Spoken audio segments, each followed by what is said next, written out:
Well, even one of your own ministers said it was like whack-a-mole. You know, you take out a gang somewhere and they pop up somewhere else. So are you really confident that law enforcement alone and returns is going to actually solve this problem in an effective way and make a big difference? Because you've got critics on the left and right who say what you're putting forward, fine, that's what everybody would want to do. You want to enforce the law, you want to work with other countries.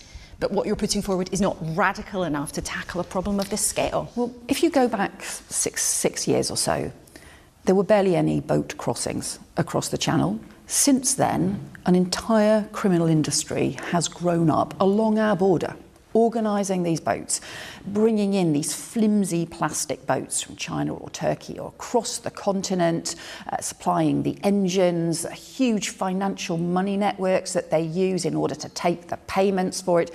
This is a criminal industry. They've got advertising online, on TikTok, on Facebook and so on.